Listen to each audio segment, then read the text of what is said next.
Nós estamos começando hoje essa nova série. Você está no melhor dia que você podia estar na igreja, no início de tudo, né? E a gente, por causa disso, eu convidei a Bia, que está aqui com a gente. Você, não sei se já conhecia a Bia. A Bia é da igreja de Maricá e em algum momento nas últimas semanas ele esteve aqui nos abençoando com um dom que ela tem, que é de pintar. E eu acredito que Deus frequentemente usa manifestações artísticas profeticamente. Quantos creem que isso é verdade, que isso acontece? E Deus tem dado esse dom à Bia. E algum tempo atrás eu falei para ela, olha, eu vou fazer uma série de 7 semanas, a partir de março até a Páscoa. E eu queria te convidar para você estar pintando durante essa campanha. Você topa? E ela topou, e ela vai estar aqui com a gente nessas próximas semanas também, sempre em algum nível dando cor, né, àquilo que a gente está falando. E eu tenho certeza, se Deus vai abençoar você de diversas formas, com certeza essa vai ser uma das maneiras como Deus vai falar ao seu coração. Quem está pronto para a palavra aí, diga amém. Amém. Fala para quem está do seu lado, Deus quer falar contigo. Se liga nele. Amém. Um dia Jesus estava debatendo com líderes religiosos. Você sabe que isso acontecia o tempo todo no ministério de Jesus? Frequentemente ele se encontrava numa posição onde outros chegavam, gente muito inteligente, muito conhecedora da Bíblia deles, que era o Antigo Testamento, e eles debatiam com Jesus porque eles não acreditavam, uma grande parte não acreditava na vida após a morte, acreditava que o homem estava vivo hoje apenas para o prazer de Deus, e depois que o homem morresse, acabou. E Jesus começa a falar sobre a verdade, a seriedade, a realidade sobre a vida após a morte. E ele está com um grupo, sempre Jesus está conversando com pessoas, sempre tem gente ouvindo ele, e nesses momentos de debate, muitas perguntas surgiam, e no meio delas, das pessoas, tinha um homem, que é um homem bem diferente dos que a gente costuma ver nessas histórias.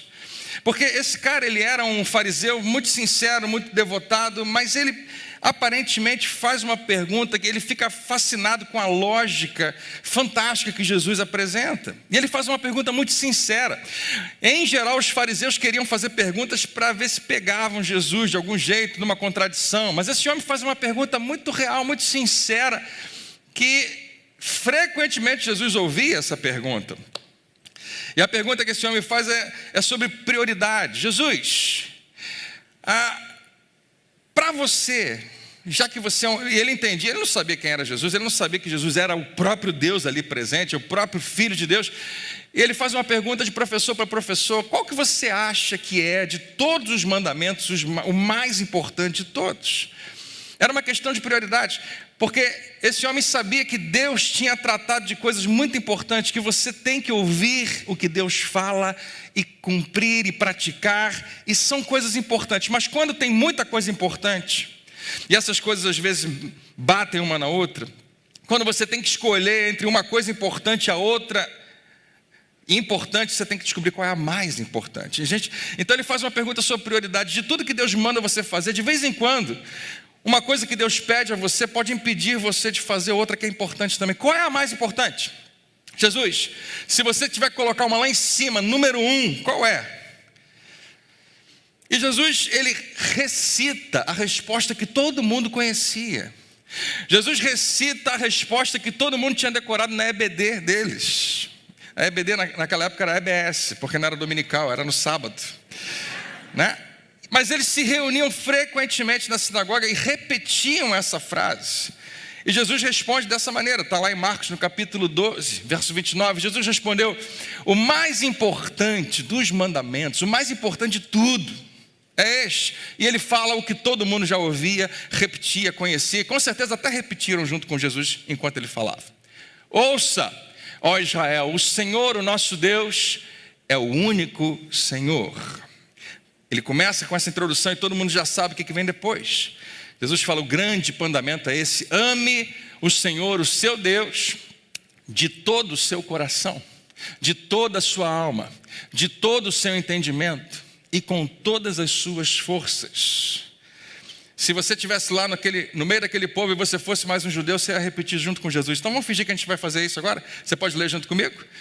Ame o Senhor, o seu Deus, de todo o seu coração, de toda a sua alma e de todo o seu entendimento e com todas as suas forças. Jesus está recitando uma expressão que está na Bíblia deles. Na nossa Bíblia, na primeira parte da nossa Bíblia, que a gente chama da Antiga Aliança, do Antigo Testamento, em Deuteronômio. E enquanto aquele povo todo está falando isso, Jesus resolve mudar um pouco o script que eles estavam acostumados. Mudar um pouco o roteiro com o qual eles tinham se acostumado. Porque a resposta não terminou ainda. E Jesus agora pega uma outra passagem de um outro livro, do livro de Levítico, e junta com essa. E ninguém nunca tinha visto ele fazer isso antes. Talvez agora estavam começando a ver ele fazer. E Jesus continua. E o segundo? O segundo é este. E essa expressão, o segundo, não é segunda em importância, é apenas segunda em sequência. Mas é tão importante quanto o primeiro.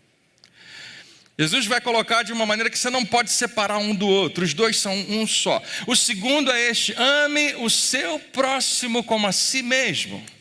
E quando ele vai terminar, ele diz: não há mandamento. Ele bota no singular, embora sejam dois. Não há mandamento maior do que estes.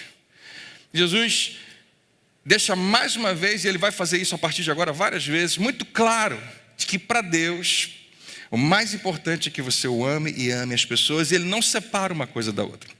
Não basta amar a Deus e, apesar de amar a Deus, desprezar as pessoas. E não adianta também fazer, uma coisa está totalmente conectada à outra. E quando esse homem, muito sincero, ouve Jesus falar isso, o que vem a seguir é engraçado, embora a gente não perceba. Mas esse homem, mais uma vez, ele não sabe ainda quem é Jesus. E ele responde de uma maneira muito interessante. Ele fala, o mestre da lei diz assim, o mestre da lei respondeu: o Senhor falou uma palavra verdadeira. É como se ele dissesse assim, na outra versão diz: muito bem, Jesus. Imagina você dizendo isso para Jesus: você falou certo. E ele consigo: eu sei. Claro que eu falei a verdade, claro que eu falei o que é certo.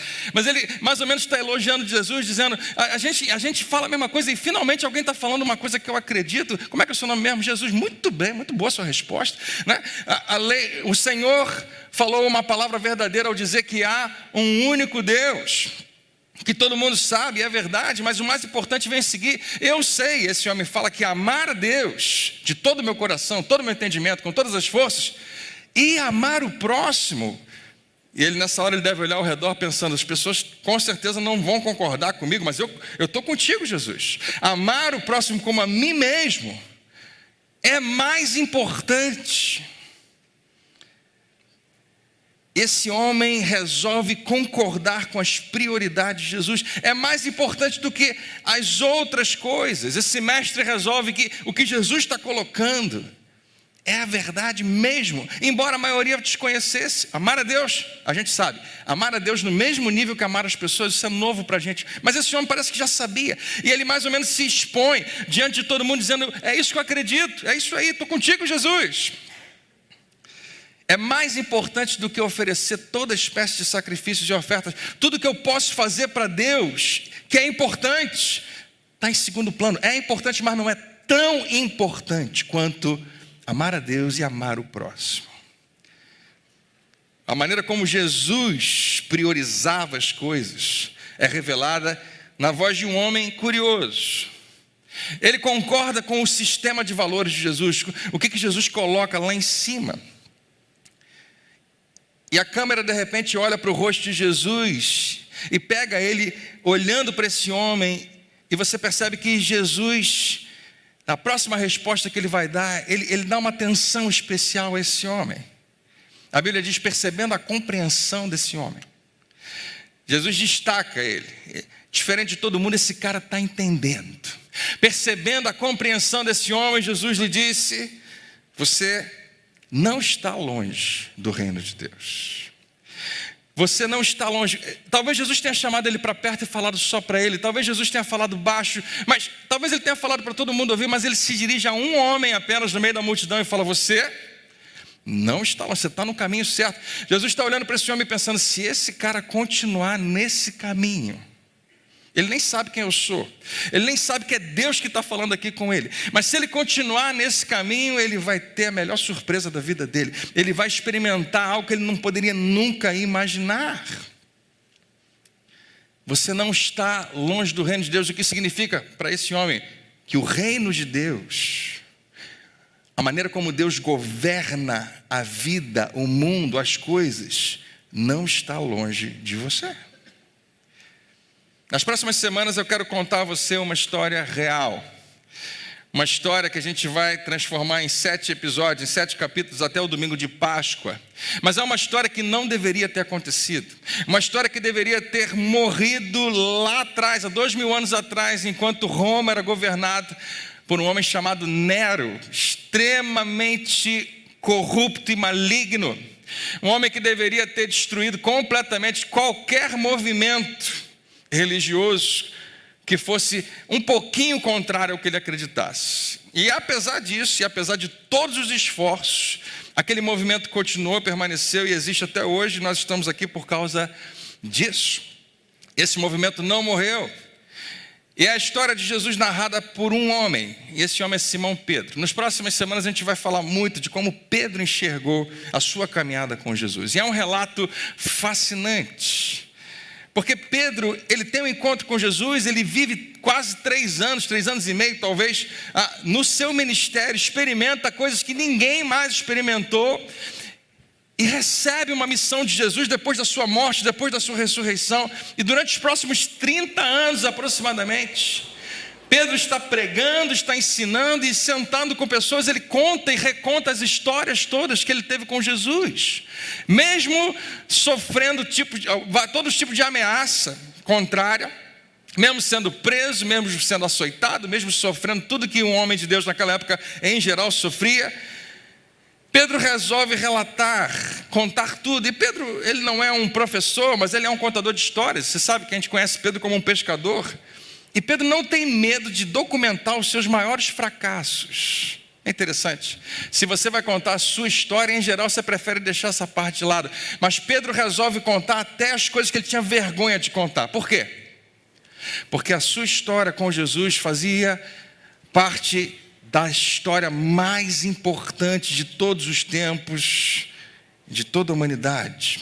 A história de Jesus de Nazaré. Quando Pedro estava mais ou menos na casa dos 50 e poucos anos de idade, ele está preso em Roma. E ele já tinha contado várias e várias dessas histórias para muita gente, mas ele resolve contar todas elas mais uma vez, não para um público muito grande, mas para uma pessoa, seu companheiro de viagem, uma espécie de secretário pessoal.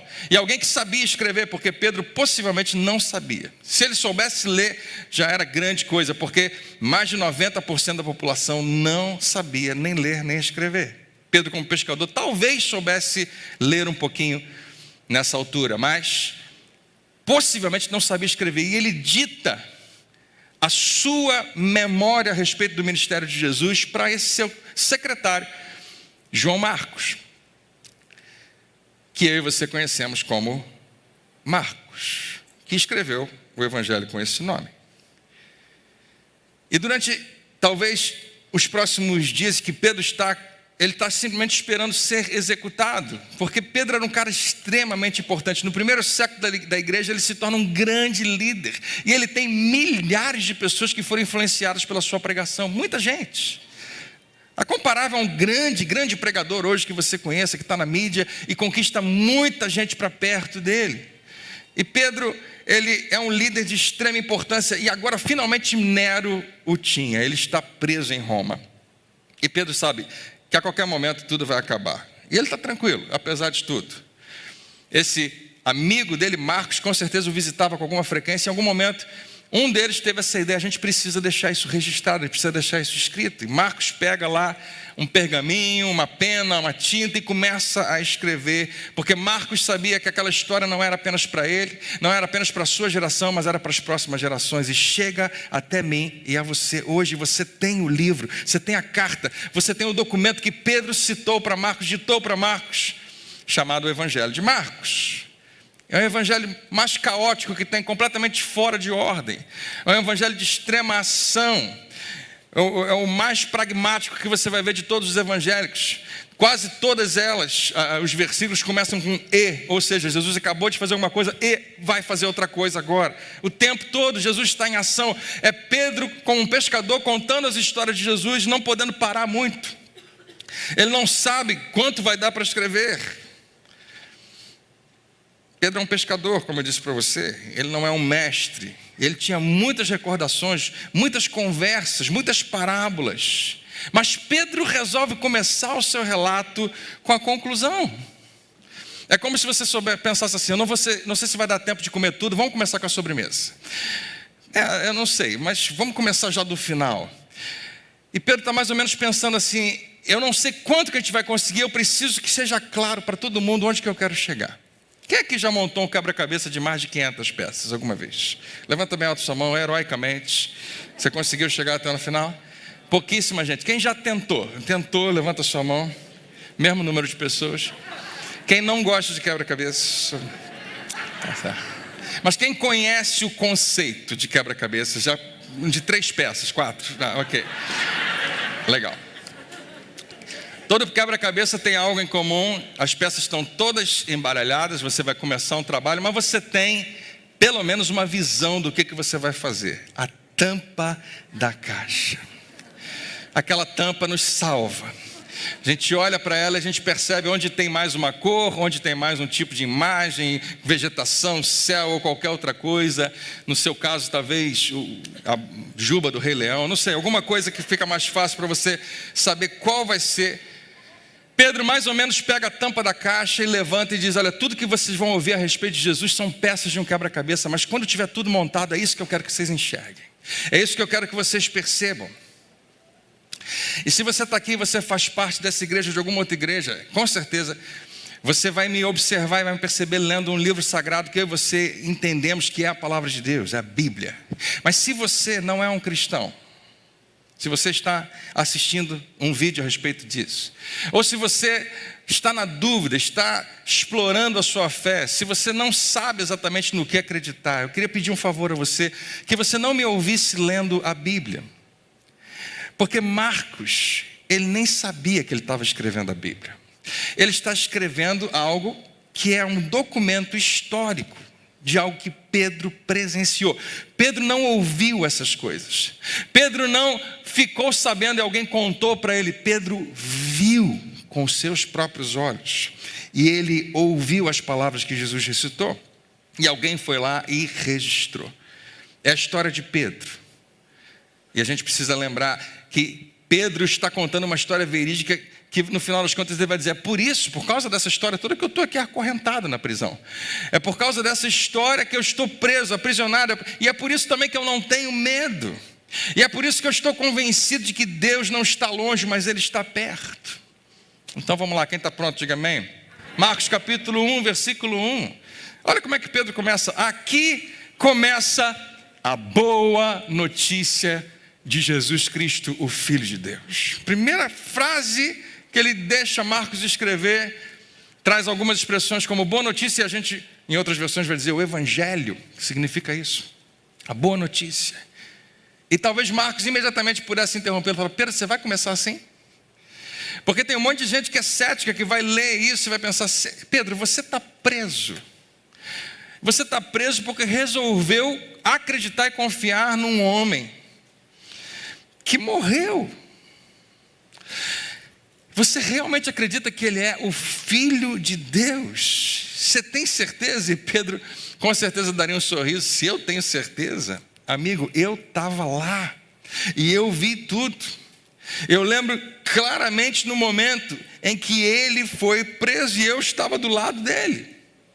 E Pedro mais tarde vai escrever, ou mais cedo talvez, tenha escrito para a igreja 2 cartas que eu e você conhecemos, está lá no finalzinho da sua Bíblia, 1 e 2 Pedro.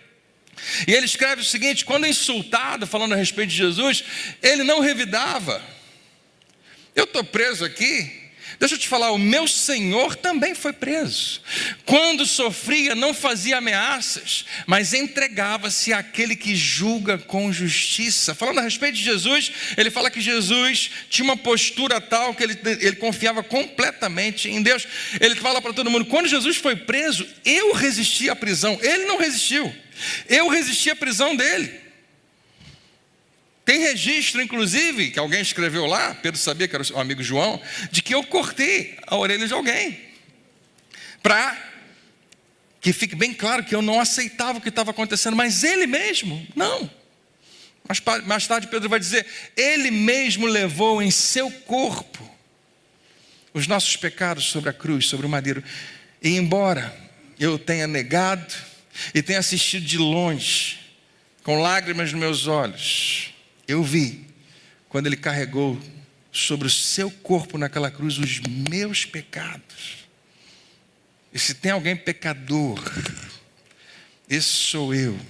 Aliás, uma das coisas que mais me incomodava no ministério de Jesus, Pedro poderia dizer, é como ele convidava gente que não valia nada para andar perto dele. E eu sou uma dessas pessoas. Marcos, eu tenho certeza porque eu estava lá. E deixa eu te falar, só porque eu estou preso não significa que a gente está perdendo nada. A gente está ganhando, a gente está vencendo. Nos últimos 30 anos eu tenho feito o que Jesus me mandou fazer, que é pescar homens e mulheres. E a igreja não para de crescer, está se espalhando, está indo por todo lugar. Toda a orla do Mediterrâneo já conhece o nome de Jesus. A gente não conseguiu mais parar. Mas vamos voltar aqui. Uma das primeiras vezes que eu ouvi Jesus ensinar foi do meu barco. E Pedro vai começar a contar a história do seu encontro com Jesus, quando ele pela primeira vez ouve o ensino, a palavra que Jesus declarava. Mas mais uma vez Pedro ele não fala as coisas em ordem. Parece que o seu pensamento é tomado, em vez de descrever o episódio, ele já pula para a palavra final de Jesus. E Marcos está meio perdido. Meu Deus do céu, vamos voltar um pouquinho. Conta essa história de... Não, eu preciso falar isso. É muito fácil se perder no caos das narrativas que Pedro vai falar. E cá entre nós, o nosso desafio é que quando eu e você lemos os evangelhos, quando você e eu lemos a Bíblia, lemos o relato de Jesus, a gente lê buscando principalmente 3 coisas. Esqueci de ler essa parte.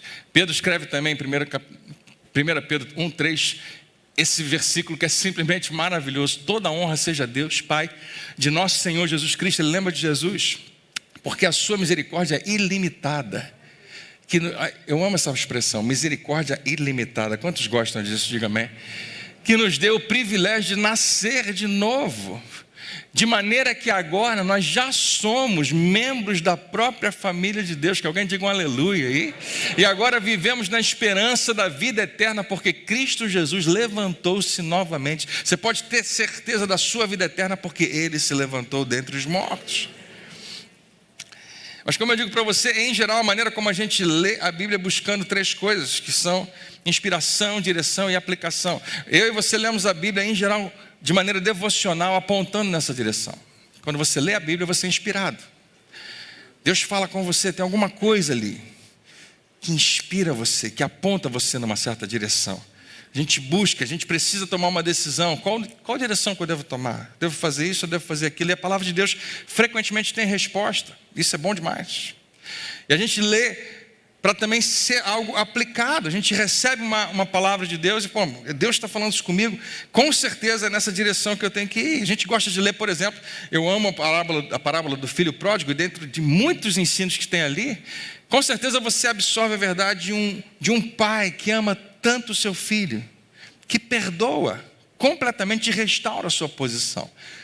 E quando você se coloca no lugar de uma dessas 2 pessoas, ou do pai ou do filho, essa palavra traz inspiração.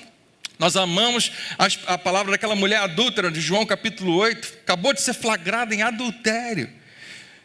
E Jesus diz para ela, eu não te condeno, vai, não peques mais. Parece uma mensagem meio dupla, não condena, mas manda parar de pecar. E é Jesus revelando a sua graça e a sua verdade para aquela mulher. Ninguém te condenou, todo mundo que poderia tirar uma pedra foi embora, porque ninguém absolutamente está isento de ser condenado. E a mulher fala, não, Senhor. E Jesus diz para ela, nem eu tampouco te condeno. Que palavra fantástica, que inspiração. Como Deus pode nos dar direção. Nós amamos a parábola do bom samaritano, que fala mais uma vez de compaixão por gente que em geral não faria o mesmo comigo, gente que não me daria aquele troco, mas eu vou lá e faço por aquela pessoa. Isso tudo mexe com a gente.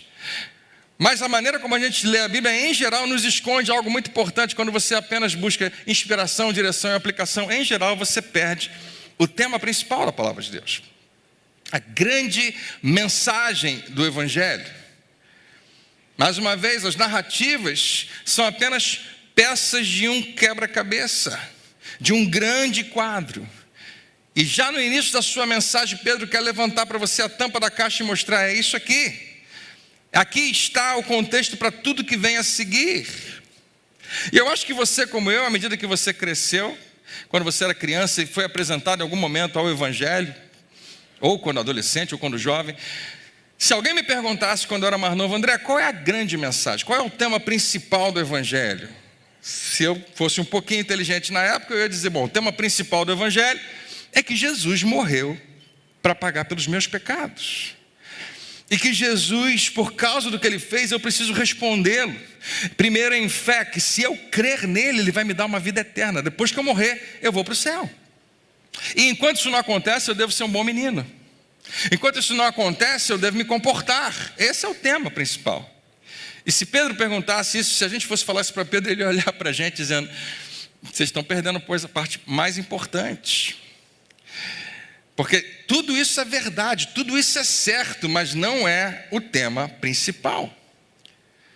Logo de cara, Pedro destaca a grande mensagem do ensino de Jesus. E aqui está ela, Marcos no capítulo 1, versículo 14. Mais tarde, depois que João foi preso, João Batista, primo de Jesus, Jesus foi para Galileia a fim de pregar as boas novas de Deus. Se eu tivesse um mapa aqui para te mostrar, eu te falar que, em geral, para chegar de Jerusalém até as margens do Jordão demorava-se 1 ou 2 dias de viagem. A Galileia era bem mais em cima onde tinha o mar, e a caminhada era muito mais longa. A gente está falando de alguns dias. E o que Pedro está dizendo é que durante todo o caminho Jesus está pregando a mesma coisa. Em todo lugar que ele parava, em toda cidade, em toda aldeia, em todo vilarejo, ele anunciava as boas novas, as boas notícias de Deus. Quais são as boas novas de Deus? Que Jesus morreu pelo pecado? Não, ele não tinha morrido ainda. Jesus não poderia anunciar algo que ainda não havia acontecido como uma boa notícia. Eu morri. Não, ele não morreu, ele está vivo. Então a gente precisa entender o que isso significa. Porque eu e você vamos descobrir que a morte de Jesus e a sua ressurreição vão reafirmar aquilo que ele pregava. Não era a pregação dele, mas reafirmam, confirmam o que ele pregava. Esses versículos que nós estamos lendo aqui agora vão desempenhar um papel crucial em toda a história de Pedro. São o ponto de referência para tudo mais que ele vai ensinar. Esse é o conteúdo essencial do Evangelho. Aquele Evangelho que foi anunciado lá no versículo 1. Ele fala, chegou a boa notícia, o início da boa notícia de Jesus, o Messias, o Filho de Deus.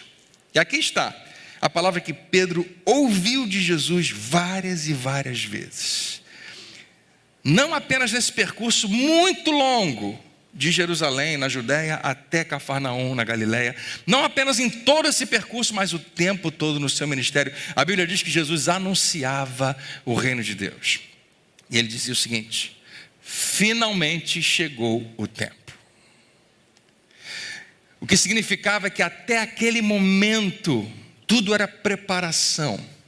Todo mundo estava esperando que isso acontecesse. Jesus disse, finalmente chegou. A espera acabou. Antes estava faltando, agora não vai faltar mais. O que vinha antes era preparação, era prenúncio, era presságio de algo que vai acontecer agora. E Jesus diz o que é. Finalmente chegou o tempo, anunciava ele. O reino de Deus está próximo. E em geral a gente não enxerga o que isso significa, o reino de Deus. Toda vez que alguém fala isso, eu não sei como é que isso se encaixa em você. O reinado de Deus, o governo de Deus, o domínio de Deus. Jesus está dizendo o seguinte, o reino de Deus, e é próximo na língua portuguesa em geral, aliás em outras também, tem significado tanto de tempo quanto de geografia, né? Você pode estar perto geograficamente, ou uma coisa pode estar se aproximando porque vai ser amanhã, vai ser pertinho. Quando você vai analisar isso, Jesus está falando de algo próximo geograficamente. Por quê? Por que o reino está próximo? Porque o rei finalmente chegou. Porque o rei agora está na cidade. O rei chegou naquele vilarejo. E o reino de Deus está próximo de vocês. Onde quer que o rei vá, o reino vai com ele. É o que Jesus está anunciando. Jesus não estava prevendo um evento futuro, vai acontecer, não, ele está dizendo de algo que já estava acontecendo, o cumprimento é agora, o futuro chegou, aleluia. Jesus anuncia um reino que não tem nada a ver com os reinos que eles conheciam, isso era doido para eles, não era um reino que tinha fronteiras, que tinha um território, que tinha um exército, que tinha um nome. Não tinha nenhuma língua comum, nenhuma ancestralidade comum. Nós estamos aqui por causa dos nossos ancestrais. Não. Mas Jesus vai ensinar, a partir de agora, algo que todo mundo precisa receber. Que o reino de Deus é um reino interior, é um reino do coração. É um reino da consciência. E é estabelecido por um rei que resolve inverter a ordem das coisas. E isso, mais uma vez, quando você lê o Sermão da Montanha, isso fica bem claro. Jesus muda tudo que as pessoas estão pensando a respeito de Deus. Deus é grande, poderoso. Quem está com Ele com certeza vai ser grande e poderoso. Talvez, mas Jesus fala, mas essa pessoa grande e poderosa vai lá para o final da fila para servir os outros. Ele muda tudo. É um reino onde amar a Deus, como a gente lê, e amar as pessoas é a maior prioridade. É a imagem da tampa da caixa, quando todas as peças se encaixaram, incluindo a peça final, a morte do rei numa cruz. Que diferente de todos os outros reis que esperam que os seus súditos deem a vida pelo rei, ele, o rei, vai lá e dá a vida pelos seus súditos. A chegada de Jesus marca o início de um novo tempo, de uma nova era. O velho estava morrendo, algo novo e melhor havia chegado. O que mais tarde vai culminar no que Jesus vai chamar de uma nova aliança, no novo pacto de Deus com a humanidade. Hoje nós celebramos a ceia lembrando disso. Essa mensagem a gente vai falar um pouco mais à frente. Mas é Deus estabelecendo uma nova maneira de se relacionar com você. E o próximo versículo, que é onde a gente vai terminar, ele traz dois imperativos que ninguém vai levar muito a sério até que Pedro termine o seu relato quando Jesus morre e ressuscita. Finalmente chegou o tempo. Anunciava ele, o reino de Deus está próximo. E agora Jesus vai e fala, uma vez que Deus fez algo e se aproximou de você, existe uma resposta que você precisa dar. E são dois imperativos. Ele fala, arrependa-se e creia. Arrependam-se e creiam nas boas novas. Toda vez que você ouve talvez a palavra arrependa-se, arrependam-se. Eu não sei se você imagina um profeta barbudo gritando bem alto, né? Falando que você tem que mudar a sua vida e mudar os seus maus hábitos. Em geral, arrependimento a gente associa a se afastar de algo ruim. Mas o que Jesus está pregando não é se afastar de algo ruim necessariamente, isso vai acontecer, mas é se aproximar de algo muito bom. Era João Batista que falava sobre arrependimento de pecados, ele tinha uma pregação diferente, mas essa expressão arrependimento, você já ouviu falar? Todo mundo conhece a palavra grega que fala de arrependimento? 1, 2, 3 e? Muito bem, 4 pessoas. Metanoia. A expressão metanoia significa arrepender-se, mas não é arrependimento, eu sinto muito, eu estou com remorso. Não, arrependimento é que você está indo numa direção e você muda de mente para mudar de direção. Arrependimento é tornar-se, é voltar-se, é sair do caminho que você estava. Jesus está falando, vocês precisam mudar a mentalidade de vocês. É aproximar-se de algo bom, de uma nova maneira radical de enxergar a si mesmo, de enxergar o mundo e todo mundo que habita nesse mundo, e principalmente de enxergar Deus, de quem Ele é e de onde Ele está. Porque lembra no início a gente falou que Ele não está longe, que a sua presença é real, o reino de Deus está perto, por isso você não está longe. Arrependam-se e creiam. E essa expressão, crer, Jesus também usa uma expressão que a maioria das pessoas não usava, porque eles não tinham uma palavra para crer em alguém, só crer no que alguém falou. Mas Jesus não está usando tipo assim, você precisa confiar no que eu falei. Não, você precisa confiar em mim, na minha pessoa, em quem eu sou e o que eu vou fazer por você. O convite de Jesus de crer, e talvez o que Jesus está tentando traduzir para aquelas pessoas, e Pedro está escrevendo, e Marcos está escrevendo, é que você pode se entregar a Ele, sem medo, você pode se submeter, você pode verdadeiramente se render, tem a ver com uma confiança plena. Quando eu perguntei para você em algum momento aqui, você conhece alguém que te ama desse jeito? Quando você conhece, você confia completamente. Um rei chegou e esse rei é alguém em quem você pode confiar completamente. E uma coisa fica muito clara a respeito do reino de Deus, que era extremamente incômodo para Pedro. Era uma verdade dolorosa para eles, mas para mim e para você é maravilhosa, maravilhosa demais. É que todos, absolutamente, são convidados a participar do seu reino. E isso era estranho porque eles nunca ouviram Jesus falar que Deus estava fazendo uma aliança com Israel. Não, isso já tinha acontecido. Pedro vem para dizer que Jesus vem fazer uma nova aliança com toda a humanidade. Todo homem, inclusive aqueles que você não gosta, tem acesso hoje à presença de Deus. Todos são convidados a participar. E Pedro está falando tudo isso, e de repente Marcos talvez tenha dito: Pedro, eu acho que você está pulando um pouco na frente. Você está dando um salto já para o final da história. Você pode voltar? Faz o seguinte, Pedro, me conta, como foi que você se tornou um discípulo de Jesus? Aí Pedro deve ter pensado, lembrado, dado um sorriso. O dia em que tudo mudou. O dia que mudou toda a minha vida. E Pedro escreve diferente de Lucas. Lucas dá muito mais detalhes, mas ele não faz tanta questão de dar detalhes. Pedro não quer que a história seja sobre Pedro. Ele quer falar sobre Jesus. Andando à beira-mar da Galileia, Jesus viu Simão e seu irmão André lançando as redes ao mar, pois eram pescadores. Jesus olha aquela cena acontecendo. Os homens estão lançando uma rede, talvez no amanhecer.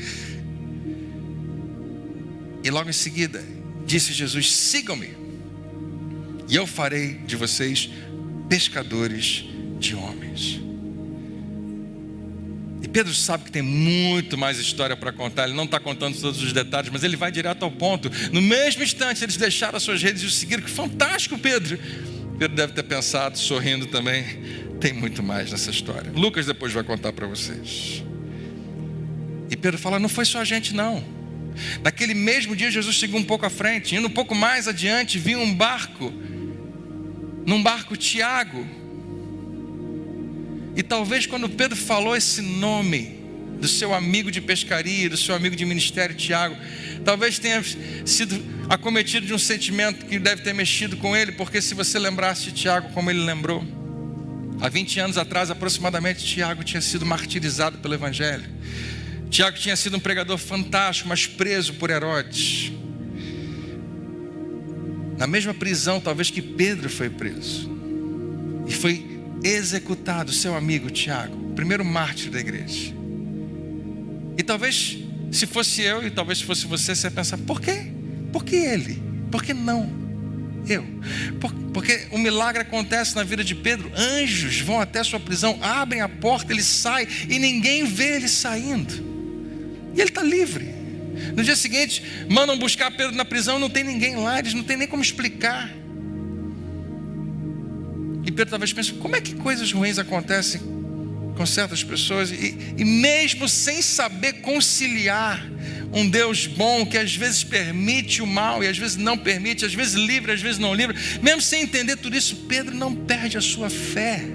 Pedro não perde a sua confiança em Deus. Ele está completamente convencido daquilo que ele ouviu e do que ele viu em Jesus Cristo. Mesmo sem saber explicar certas coisas que ninguém sabe explicar, ele fica firmado na verdade mais importante: quem é Jesus. Porque um dia talvez a gente saiba as respostas para essas perguntas. E Pedro lembra no dia que Tiago também foi recrutado, convidado. Tiago, filho de Zebedeu, e João, seu irmão, preparando as suas redes, logo os chamou e eles o seguiram, deixando seu pai Zebedeu com os empregados no barco. Largaram tudo e foram até Jesus. E Pedro poderia ter acrescentado: esse dia mudou tudo, a gente não fazia ideia de no que a gente estava se metendo. Mas como a gente poderia dizer não? Era o rei que havia chegado e nos convidado para participar do seu reino. Muito resumidamente, Pedro vai falar direto o que acontece no ministério de Jesus. Eles foram para Cafarnaum, aquela parte de cima ali na região da Galileia. Mais uma caminhada longa. E logo chegou o sábado. E Jesus entrou na sinagoga e começou a ensinar. E Pedro deve ter olhado para Marcos e falar: amigo, você não estava lá, você não faz ideia. É inacreditável. Cada palavra que saía dos lábios dele movia, dominava a gente, mexia com as coisas mais profundas no nosso coração. Eu fiquei maravilhado, todo mundo fica maravilhado. Na verdade, o que ele vai dizer é o seguinte: é exatamente isso. Todos ficavam maravilhados com o seu ensino, porque ele ensinava como alguém que tem autoridade. E não como os mestres da lei, não como os outros professores. E Pedro termina dizendo: as notícias a respeito de Jesus se espalharam rapidamente em toda a região da Galileia. E assim começou. Assim começou o ministério que vai transformar toda a história da humanidade. Eu não sei com qual tipo de religião você cresceu. Eu não faço ideia se hoje você tem alguma religião. Quanto tempo faz? E eu, principalmente, essa é uma das maiores lutas do meu ministério hoje.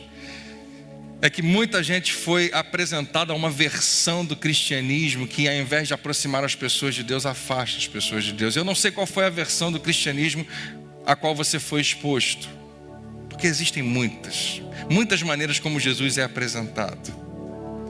Mas Pedro, através de Marcos, quer que você saiba que a chegada de Jesus foi uma boa notícia. Que a chegada de Jesus foi algo bom que aconteceu. Aqui começa a boa notícia de Jesus Cristo, o Filho de Deus. Se a versão na qual você cresceu do cristianismo não é boa, não é a versão de Pedro. E Pedro estava lá. Pedro viu. Se você por alguma razão se afastou do evangelho, possivelmente você ouviu algo errado a respeito dele. Porque quem vai se afastar de alguém tão maravilhoso assim, de alguém tão bom assim? Não, pastor, e se você perguntar para o mundo inteiro, a maior igreja que existe, a igreja dos desviados, que estão do lado de fora, ninguém tem nada contra Deus, eles têm algo contra a igreja, mas eles talvez não tenham sido apresentados o que cristianismo realmente é. A verdade é que Deus veio para perto. Deus veio para perto de você, que significa que você não está longe dele. Fala para alguém: você não está longe. Você pode ficar de pé para a gente orar?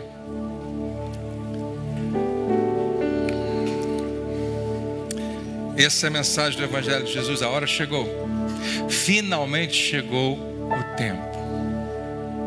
O reino de Deus está próximo. Arrependam-se e creiam nas boas novas. A grande pergunta, diante do que ele fez, diante do que Jesus faz em nosso favor, porque nós estamos só arranhando a superfície, a gente vai se aprofundar mais semana que vem, do que significa o reino de Deus ter chegado até você. É se você vai responder,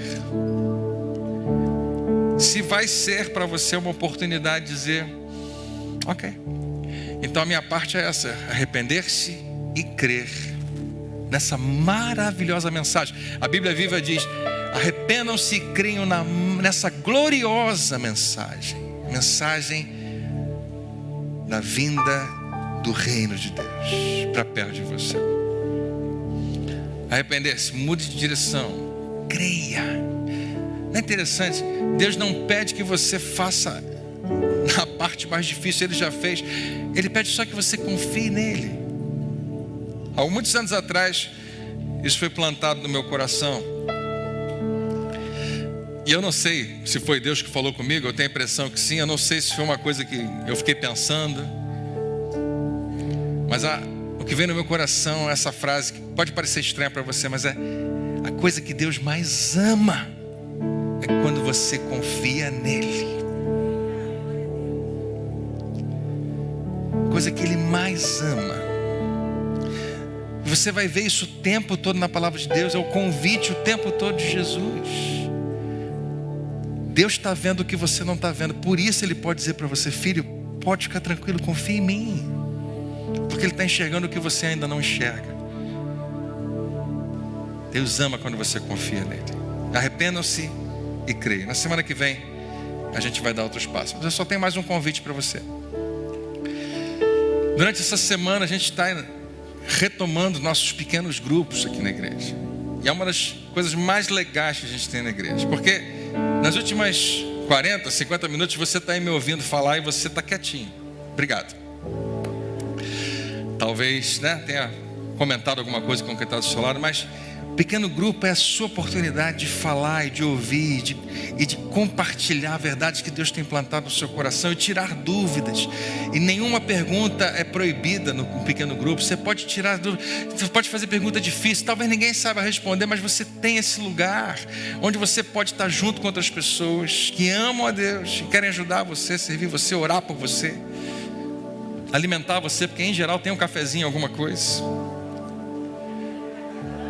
E a gente quer dar oportunidade para durante essas 7 semanas, começando hoje até a última semana da Páscoa, você fazer uma experiência.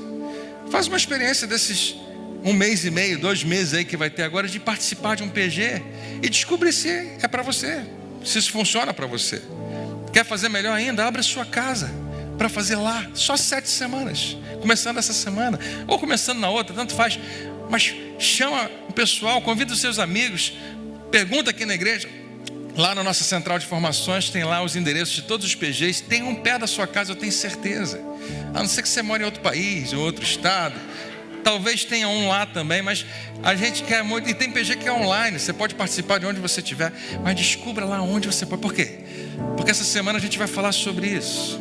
E todo mundo recebe um estudo no celular e tem perguntas do tipo: você já se sentiu longe de Deus? E você pode responder ou não. Mas se você quiser responder, você vai talvez ajudar alguém. Já me senti. Explica, conta por que você se sentiu, o que aconteceu. Quem nunca se sentiu longe de Deus?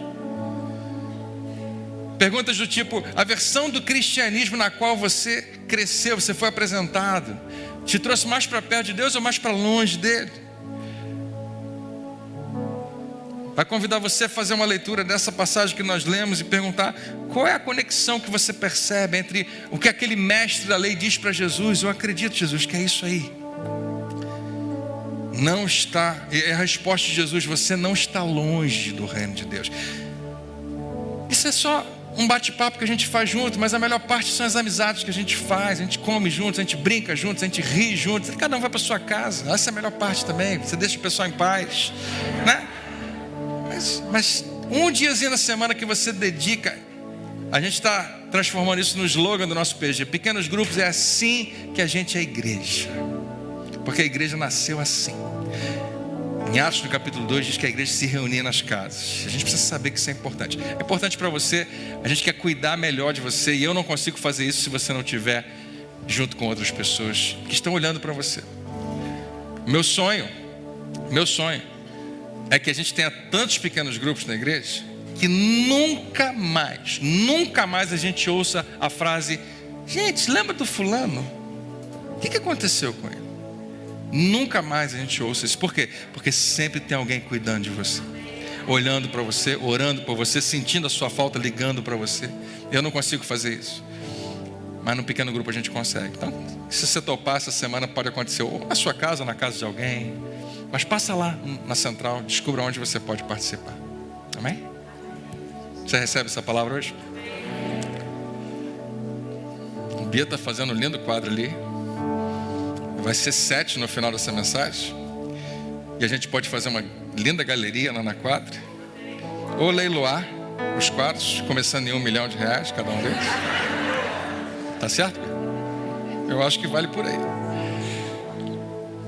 Se Deus falou ao seu coração simplesmente uma verdade, de que você não está longe, você está perto, Ele está perto de você, feche os seus olhos, faça uma pequena oração de gratidão a Ele, porque Ele verdadeiramente é um Deus presente na sua vida. Pai, muito obrigado.